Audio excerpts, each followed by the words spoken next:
I see the number. Okay, good. Okay, wonderful. I see you over here on Facebook and I see us on YouTube. Great. All right. The I Believe podcast. I'm here today for a conversation with Lisa, who actually I met at the 5K looking for a cure in Arizona last year after she and Mark had moved here. So I'm going to let her tell you guys a little about her and her husband's story.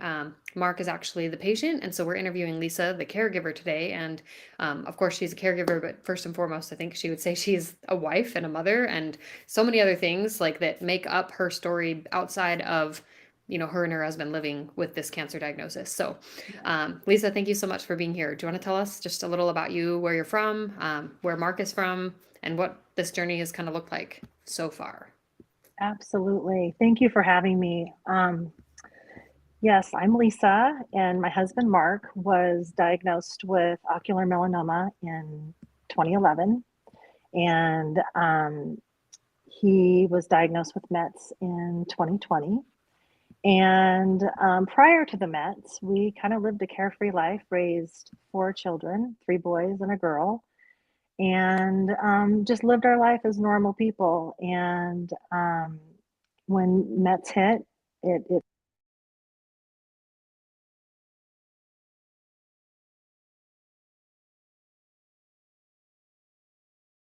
blocked that out, didn't they? Can you hear me okay?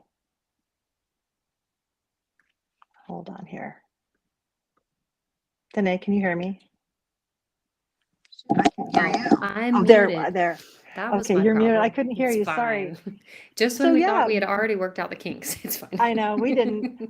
So we just lived a normal life with four children, doing all the things that everybody does, the sports and the school. And I was a stay-at-home mom for 25 years, and loved my life. And I still love my life, but it has changed and it looks a little different now. So Mark is originally from Washington State. I am originally from the Oregon area. I was born in Washington State, and now we live in Arizona. And we came here for Mark's job and for a little bit of sunshine. I think the vitamin D is going to be helpful in this journey. So that's where we're at today. I love it. Thank you. So I know like this has been there's a lot of things we could talk about in just kind of offering the caregiver's perspective and just I guess we talked about this before, but we want to kind of be clear that like Lisa's perspective is just one perspective, and there are so many different Yes. ways that people feel this, that everybody experiences this, and we know and we're sensitive to the fact that obviously patients have a unique experience and caregivers have a unique experience. And I think what we're trying to maybe bring home is the idea that, or what I would like to convey to everyone who's listening, is just this idea that one experience and one person's feelings does not invalidate the other person's experience. They can both exist. They can both be hard in different ways and for different reasons, and they can both have their ups and downs. And we I think are all I as a patient am valid in feeling the way that I feel, but my caregiver, my husband, my mom, my sisters, they're all valid in feeling and being impacted by this cancer and this diagnosis the same as anyone else who is a patient. Is it the same? No, it's not the same, but No. we do feel it. And I think that, the way that you feel it is not any less important than the way that I feel it. I think that that's part of being human. We talked about how we're, big empaths and we feel things Yeah. big. Yeah. So let's just talk about, when Mark got his initial diagnosis, like, so first time you found out there was a tumor in his eye, how did this affect you just mentally, emotionally, and kind of what went through your brain at that moment? Well, it's kind of hard to go back to that time. I will tell you that initially we were really scared, but we didn't know how big this could get, I guess you could say. We just kind of went to the doctor's appointments, did what they said. We knew that this part of it was curable. We knew that the eye tumor was going to be taken care of, hopefully. But we had great hope and great faith in our doctors, and so we just kind of went for the ride. And I remember, a lot of crying and that kind of thing. But mostly it was kind of a positive thing. We waited for basically a doctor's words as to, this is your next step. This is what you need to do, and we just followed the protocol. It wasn't until Mets that the panic really struck. And I will tell you that, we just put our heads down. I tell people we put our heads down and just buried ourselves in social media, in books, in speaking to people all across the world, basically. I had no problem picking up the phone. Mark had no problem picking up the phone and just really trying to disseminate like how do you navigate this? Mhm. And the one thing that I will tell you is that we were panic stricken. And because we got the diagnosis that we went to a oncologist in Portland, and he basically told Mark, you have 6 months to live. I remember sitting in those chairs, and him just we were just like a number. I felt like a number. Here you go, sit down. My next patient's probably has lung cancer, and then my next patient. There was no real OM expertise there, and I could feel it from the beginning. Mhm. And to be told that he has 6 months to live, um, and he even kind of said that even with treatment. I remember asking specifically, is there anything on the horizon that's kind of coming out that's new? And his exact words to Mark and I were, there's nothing I'm excited about. And we walked out of that appointment. Uh, we're typically, Tiggers in life. And then we walked out as Eeyores that day Yeah. and just cried and cried and cried. But we put our heads down. Took about 3 months to kind of rise above the mist, I guess you would say, and just um, we learned to navigate. And one of the things that I want to get across here today is that I wish that there was a better way for people to be able to navigate when the clock is ticking and when you're giving this diagnosis. You need resources, and I wish somebody would have just maybe handed me a piece of paper in the doctor's office and said, look, you're not stuck in this office here. There's things out there, and here's what I know. The problem is they don't know. Yeah. And No, that's such so a challenge for sure. it is Well, so and as a it's hard too. caregiver.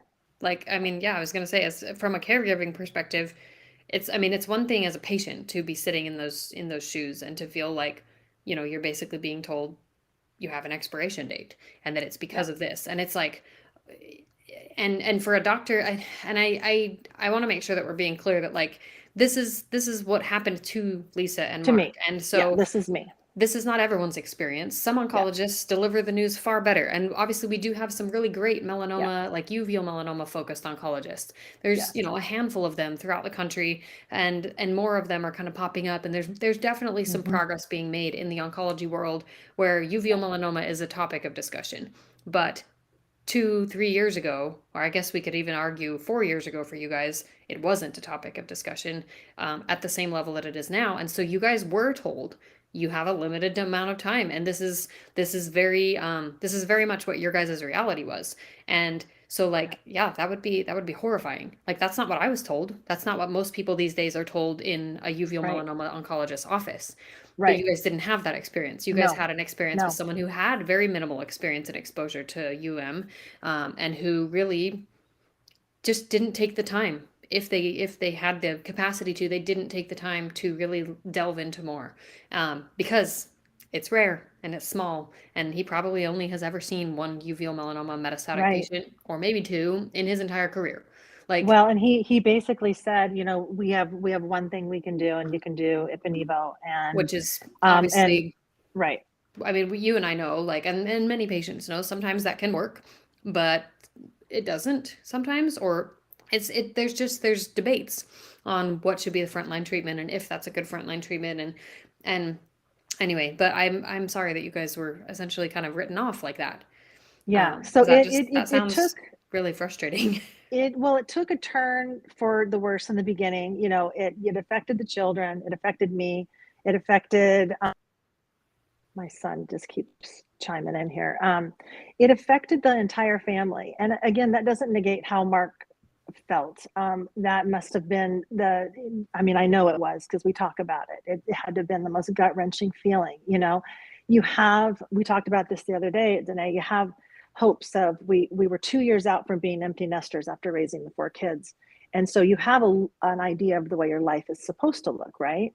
Mhm. And the story has been written, so you think, because that's how you kind of go through your life. You have all these little milestones, and you have all these little points in your life where you go, hey, we made it to this, or we did that. Well, ours, and a lot of people's, and don't turn out the way that you think that they're going to turn out. And so that's okay. We're in a better spot now. But at the time, it just didn't feel right, and it Yeah, felt I mean, it's like devastating at it's first. panic. It's panic. And again, as his wife, I want to take that from him. And at the same time, I'm grieving, and I'm feeling like I'm not supposed to say too much, because is it about me? Well, yeah, it is, because we're a family and we're a team. But really, he's the patient, and I needed him to process first. And so you do end up kind of taking a back seat a little bit. And that was hard. That was really hard. And then the fight came out. After about 3 months, the fight came out, and we were not going to take no for an answer. We found Philadelphia. We were cheering for the Eagles. We're actually Seahawks fans. We were cheering for the Eagles because of the camaraderie and the feeling that we got when we finally made it there. We had to jump through so much red tape to actually get there. And, I mean, I was things just, are coming clear from West Coast to East Coast. I mean, literally yeah, across the country. Like this is not during just during the height of the pandemic, oh yeah. mind you. Okay, so first of all, you're navigating COVID. Secondly, you're navigating, we had to change insurances. Mhm. And when you get the diagnosis that you have 6 months to live, you know how long things take. That red tape to kind of bust through, it was just something. I'm it, sure it was it, absurd. it was absurd, and we kept getting roadblock after roadblock. And then guess what happened? Things started opening up, and blessings started to happen. And Mark and I would look at each other and say, okay, we're believers. And we'd say, now that was a God thing. That felt good. That was, your community comes out. And everybody has a different, I know everybody has a different situation. I know people Well, who but have I mean, caregivers I that, have I have a different belief system. I don't have maybe the same level of religious belief, but I still had almost an identical experience, to be honest, where I had that feeling of panic and that feeling of okay, everything is kind of coming down around me, and it feels like nothing is working out. One thing after another, another thing, another yeah. thing, another thing, and it was just like domino effects of crappy things. They just kept happening, and Hmm. then it just suddenly kind of flipped, and it was like it's not that everything got better all of a sudden. Like No. you still are dealing with metastatic disease, you're still dealing with some of the same problems that you've been dealing with, except that you start seeing the ways that things are working out for you, even if it's just Hmm. small ways, and you start to notice those. And I know I notice those because if I don't notice those, then I'm miserable all the time. Like it helps me to notice those good things and to look for the gifts and to look for, like you said, like those, that was a God thing, or like, that was a tender mercy, or that was a blessing, like whatever it is, like when you find those things, it becomes a lot easier to see them and they build Yeah. up. And I feel like it makes it, at least, I mean, for me, and I think for you, it makes it a little bit easier to carry this, a little more Yes, manageable. because people in life are looking for that little granule of hope. And I know that not everything works out rosy, and not everything's unicorns and rainbows. I get that. But what I found is, in the very beginning, I was trying to search for that one person, that one little piece of hope. And I'll tell you, I hit a lot of brick walls. And it was kind of the same sentence written all over again. Ocular melanoma, and then it talked about the prognosis. And it was like the same paragraph. Well, I decided I didn't want to read that paragraph anymore. I wanted to read something beyond that. And I did find a couple people that gave us hope. Well, that one little ounce of hope led us to the next ladder, so to speak, the next little step. And that step led us to another opening of maybe talking to another person, or that had maybe a similar experience that Mark had, where, he's doing well. And sometimes it's interesting. Sometimes Mark will say, I don't want you to put that on social media because I feel like we're bragging. And I'll have to say, you know what, hun? We're not bragging. We're You're giving offering hope. somebody hope. And bragging about your health and the fact that you have managed to be out 6 months when somebody gave you 3 years, Yes, when almost somebody 3 gave you years. 6 months, that's It not bragging. it's not That's a something, yeah, it's success story. definitely it's the kind of hopeful story that we want to see that as patients. That's what helps patients like me who were initially diagnosed with Mets and then Yeah. read your story or hear from you and are like, okay, deep breath, like I'm gonna be okay. Like there is definitely more of a chance that I'm gonna be more okay for longer than I initially felt like it would, be And possible. But that and hope then is because of stories like your guys's and you're being willing to talk about it. and I've noticed that with you. I'm noticing, I mean, obviously I don't hang out with you, but I see you on social media and I Wait, see the what? podcast. Texting doesn't And count? yeah, yeah, it does. But I think that when you can sit in your grief and you can sit in your anxiousness and you can sit in the remorse and the what ifs, if you can sit with that for just long enough, things do open up.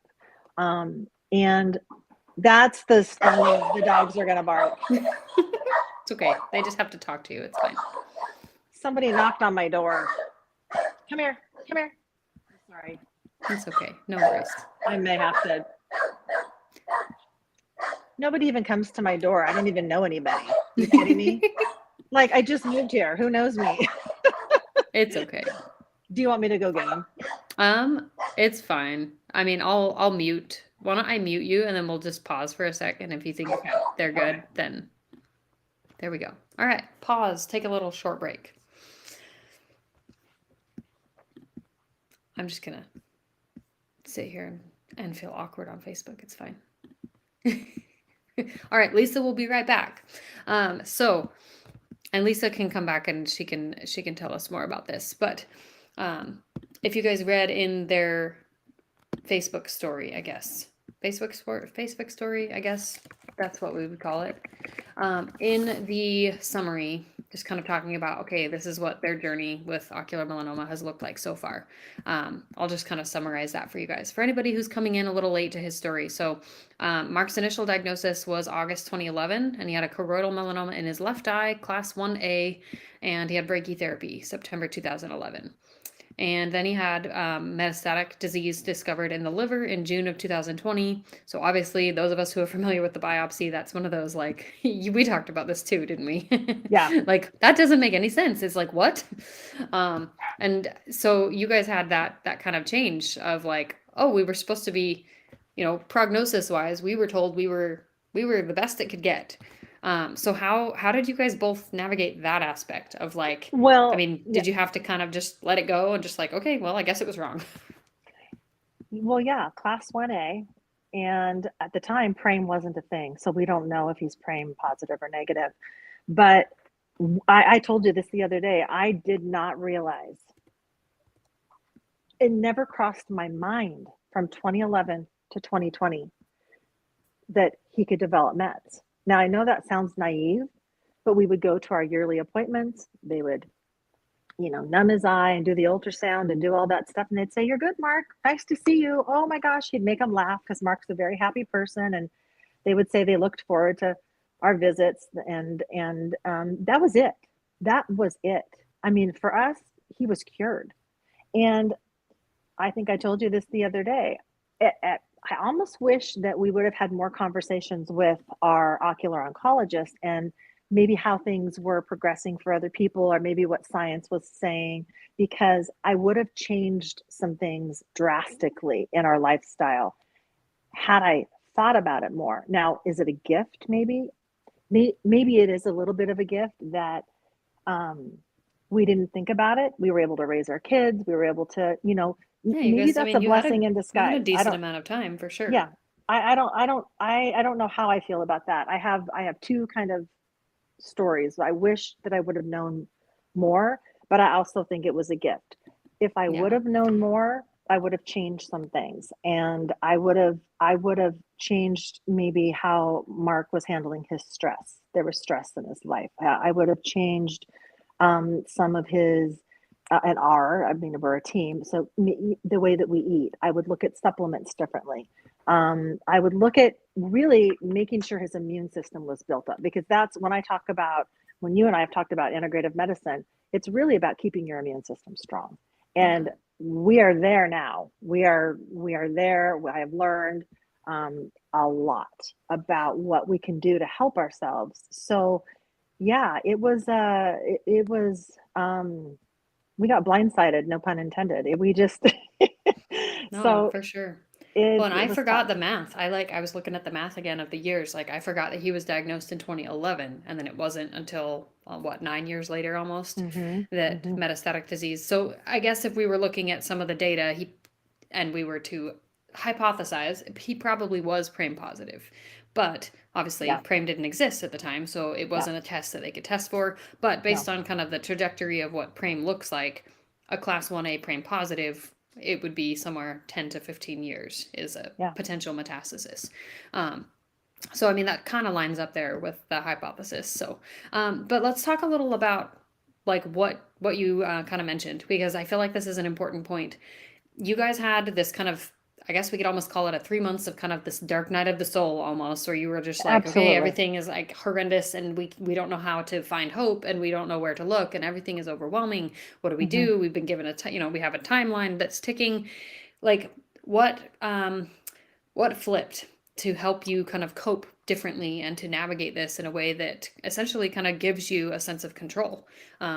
Because I think that's one of the most important things that we do as patients, as caregivers, as families navigating a cancer diagnosis is coming up with, okay, these are all the things I don't have control of, and these are the things I do have Hmm. control of. So let's talk a little about kind of some of those things that you have taken the reins on as a caregiver and that you and Mark have worked together as a team to change that give you Yeah. that sense of control.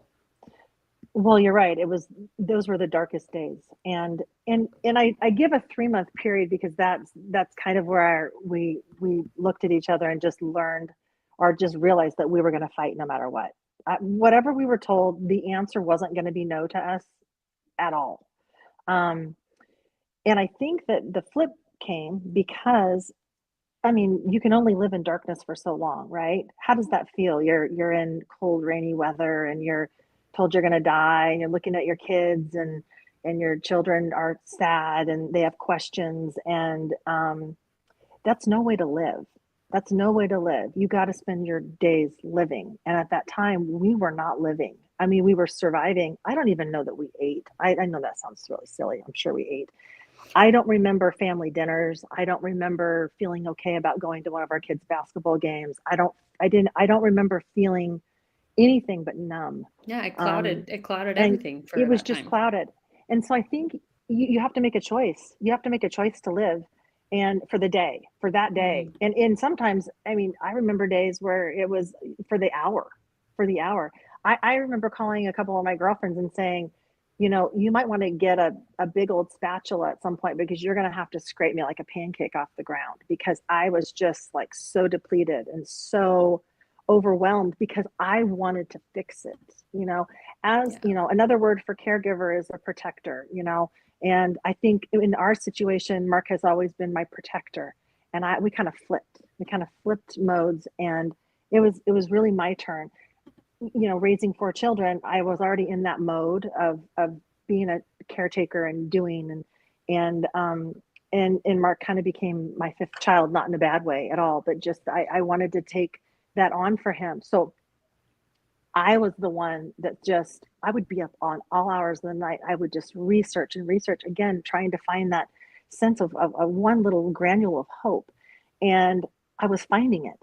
And Mark would wake up the next day and I'd say, look, I found this. And then we would do something about it. We would make a phone call, or we would, research it a little bit more. And it's like it snowballed. One thing led to the other, led to the other, led to the other.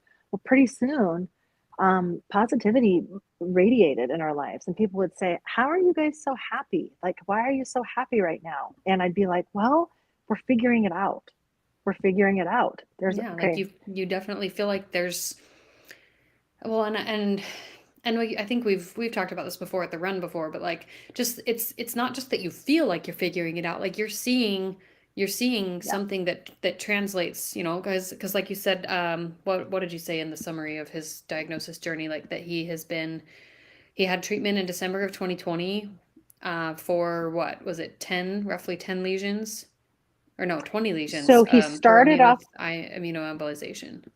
yeah, he started off with three, very Okay. small. I think sub, what do they call it? Sub centimeter? Do you say sub centimeter or sub? I'm the science part. I'm not good at. They were Yeah, I don't small. remember the size, They but were they're really very, very, small. very small. Yeah, I liken it to one of the sizes, the size of a Cheerio. I'm very visual, so I look things up and I'm like, Mhm. okay, you have a Cheerio in there. That's the size of the one you have. That's how I mean, obviously our doctors are probably like dying that I say that kind of stuff, but like, okay, No, you have a Cheerio. if it helps you make sense of it, I think It that's does. important.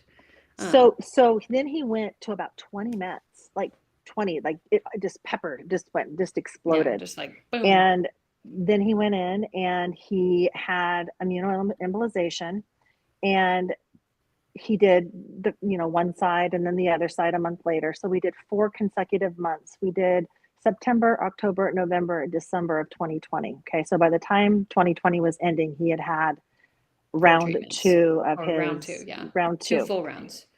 So then they do scans, right? So they're monitoring to see if what's happening. And Dr. Adamo, because we see Dr. Orloff, she's an umbrella under Sato's team.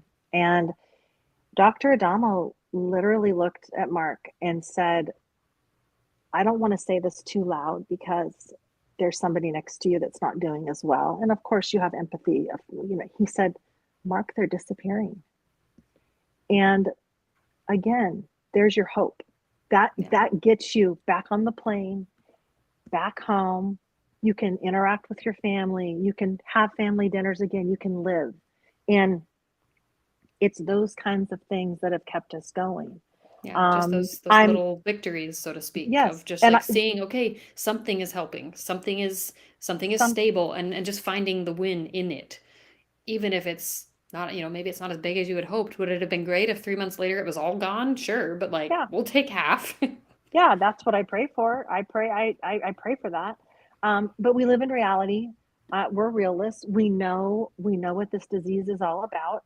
Um, I'm not trying to say everybody needs to wake up every morning and just be the happiest person in the world, and that's how you should live every single day. You should try, but I don't. Mark doesn't. We have our moments. But as a team, when I'm down, he'll bring me up. When he's down, I bring him up. That's just Yeah. the way it is working. And um, I just want to offer somebody that glimpse, that one glimpse. And um, even in dark hours, there's something there that is meaningful as to what you're going through and why you're going through it. And um, yeah, it's been a ride. It's such a ride for sure, but I hope that, like you said, I hope that this brings people just some hope in the idea of like, okay, here's someone who's doing well. Um, Somebody is asking, is the treatment that he's been doing the Kimtrack treatment? So to clarify, immunoembolization is one of the liver-directed therapies that Dr. Orloff actually talked about on the podcast back in Hmm. December. You can go back and you can listen to that episode on the podcast if you head to really anywhere that you can listen to a main podcast channel. Apple Podcast, Google Podcast, Podbean. Those are all downloadable apps. And then Spotify as well. And if you search liver directed therapies under the I Believe podcast, or just scroll Hmm. back to December, you'll be able to hear her talk about what is immunoembolization and kind of what are the different liver directed therapies. And so Kimtrack is different than that. Kimtrack actually didn't exist as a possibility for Mark in 2020 because it was still in clinical trial, Right. um, and And he doesn't qualify. He and he doesn't doesn't qualify. qualify. Yeah, No, he like doesn't there's qualify. there's that blood test that we talked about. We've talked a lot about Kimtrack, so just head over to that if you want to listen to more about what immunoembolization is. One of the things to highlight, and I know that you had wanted to talk about this too, is just this idea that you and Mark have focused on finding a way through navigating this in kind of an integrative way, and that's Yes. been really important to you guys. Do you want Yes. to share maybe why that's important to you as a family, and for him, for you individually, like why did that become a decision? Is it just kind of happened that way, or was it a conscious, this is what we want? It happened through my research, basically, and I'd like to say that I believe in both modalities. I believe in conventional and I believe in traditional, and I believe in marrying them. I'll never discount anybody doing the conventional side, and I'll never discount somebody doing the traditional side. It's really everybody's own individual journey. But for us, um, I knew that making sure his immune system was at top notch was key. So what does that look like? So then you research, right? You just Mhm. start digging into the books. I call it going down the rabbit hole, and I went down hard. Um, so some of the things that Mark does, he does take quite a few supplements, just to boost his immune system, just to make sure his liver is functioning properly. Obviously, we get blood tests to make sure all of his levels are good. Everybody does, and they're beautiful. They're actually beautiful. Um, he does. I'm looking at my little list here. I made a list. We believe in making sure his body has a good pH balance, and that's something people can research. Is your body acidic or is it alkaline? We practice gratitude. We look at each day. We practice gratitude. There's got to be three things in a day that you're happy for. I don't care if, like right now, I'm happy that my dogs are quiet, and that's part of. I'm happy that whoever I don't know at the door left. That's my practicing gratitude. No, I'm joking, but it Well, I you mean, you can find those things. It's yeah, fine. No you judgment. speaking to others. There are quite a few people that have reached out to me, and they, again, they want to find that glimmer of hope, and they say, "What is Mark doing? What is Mark doing?" Well, I can give you all the information about what Mark's doing, and you can compare notes. You can do your own research and kind of, compare and contrast what you need to do. But not every one thing is going to work for the next person. So Yeah, just when we talked about that in like in detail a lot about just this idea that, you and I think many people in the community, in really any cancer community, come to this conclusion where we stop looking for a cure that is the only one and start looking for, okay, what's going to work for my person and what's going to Mhm, help my person. And the bizarre, crazy thing is that what works for person A and person B, they might look similar. They might look like the same things should work for them based on kind of some of what science looks at. And then one thing works for one person and a different thing works for someone else, and we don't know why. And that can be really aggravating sometimes, but I think just owning the fact that, like you said, it's such a unique individual journey and everybody's going to do things differently. mhm, And and just because one thing works for Mark, like, I mean, there's so many things that Mark does that you told me about that I know. Just kind of to give an example of someone who came to you looking for advice and ideas, mhm. I have taken some of those ideas and I've used them, and I've also just kind of laid aside some of the ones that I didn't feel like jived right, or they didn't feel like they were something that I needed to focus on. Like, I'm just kind Yep. of that's kind of where I think that intuition as a person comes in, where you just have to really listen and say, okay, what does my body need? What is my body telling me that it needs? And And it's get in changed for tune with us. that. Yeah, It's and changed. It's probably changed 5 or 6 times now. In yeah. fact, I just wrote another list. It was laid out for him last Friday Yeah. when he got home Well, from and work. like you said at the beginning, like you would research, you would find one thing, and then you'd introduce something. It wasn't this you suddenly just did all of it at once. You didn't No. like have 20 different supplements and different tests you were Mm-mm. doing and different, I don't know, just different lifestyle changes that you implemented all at once. This was gradual. And this was, in connection with, okay, we did 4 months straight of immunoembolization. So I guess I'm just trying to make sure that we kind of like splash it with reality that, like, Lisa and Mark and anybody else who does integrative medicine, they didn't just suddenly get there. They didn't get to that point. They No. didn't, and really, even just in navigating metastatic disease, like, you don't just get to a point where you are able to function in your life and it just suddenly happens. It's a very gradual process of just peeling back the layers um and and really just kind of gradual layers of understanding, whether it's from research or because you're just getting used to your new normal and just kind of learning to accept it. And I think that it all kind of plays a role. um It but does.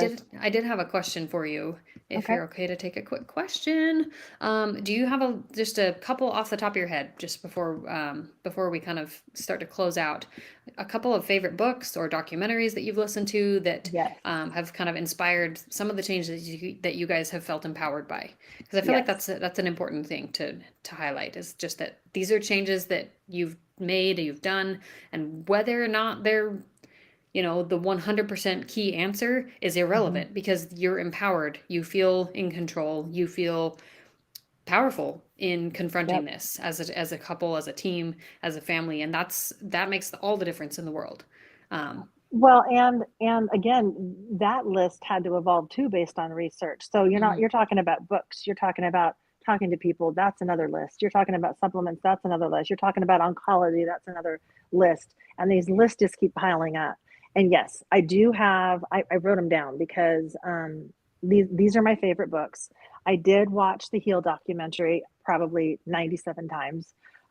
Pretty darn amazing. Just pretty darn amazing how your body works, and the function of your liver. I mean, alone is a miracle. It Mhm. really is. I loved the Hill documentary. One of the other books I love is called Radical Remission. Yes, I love that one. Love that book. I think How to Starve Cancer is another one of my favorites. Um, Here's a book that I am not kidding you. It seems so silly, but its title is my favorite title ever. It's called Everything is Figure Outable. Oh, I love that book. That's it's a really good book. Actually, I think It's I have it on my shelf over here it somewhere. so just think about that title for a second. I mean, really? Yeah, everything is figure outable. As hard as it gets, as gloomy as it gets, there's little pieces you can pull. And Mhm.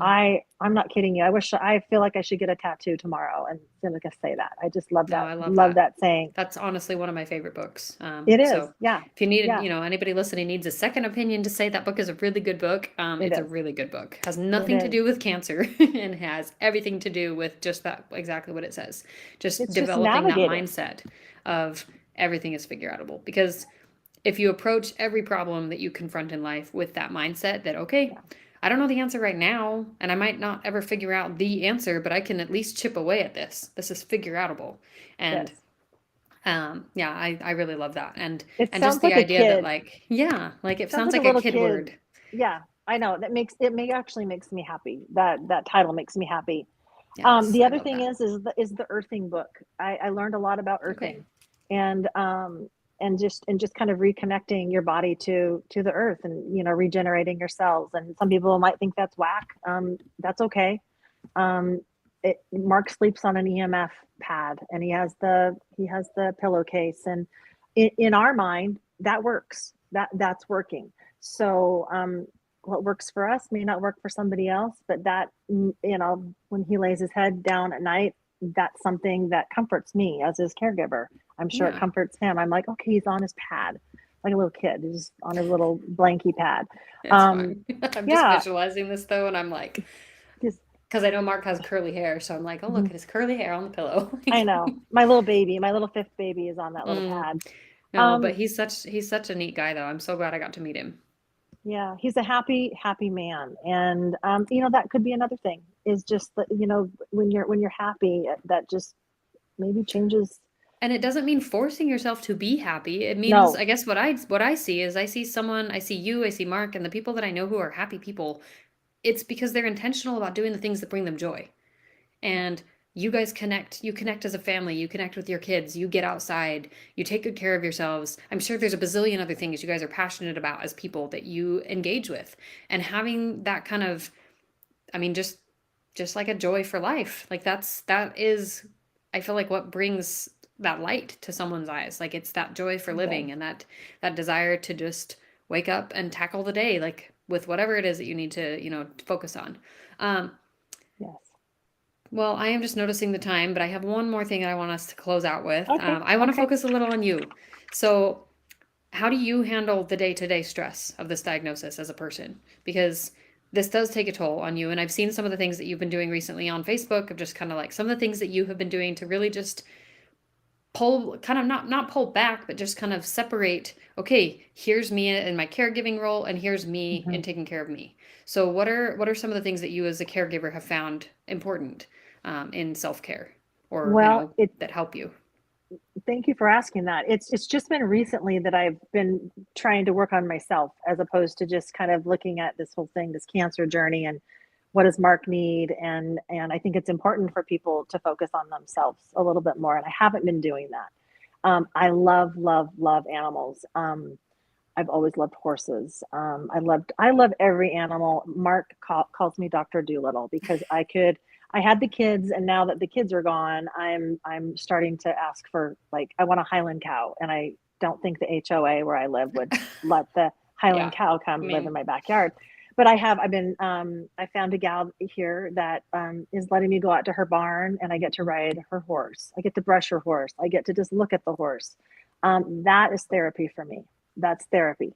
So I integrate animals. I love music. I just listen to my happy music. I blare it.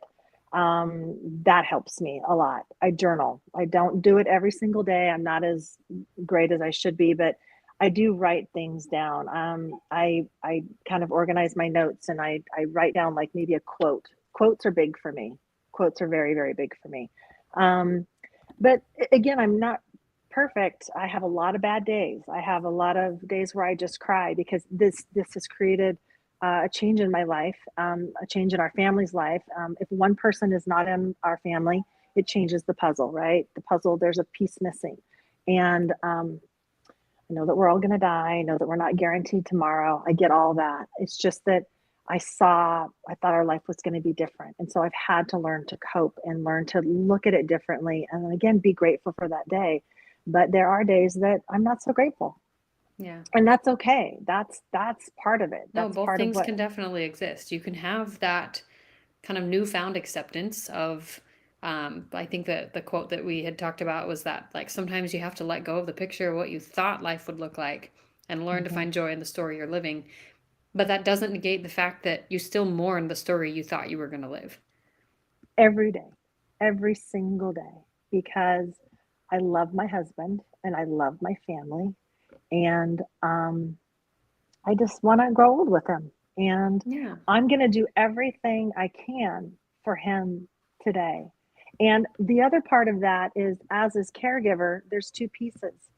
He has to be on board. Okay. This is not something I'm pushing on him. If I find information and I send it to him, he has to engage in it. It has to be a part of what he wants it to be. And some days he's great about it, and some days he's not.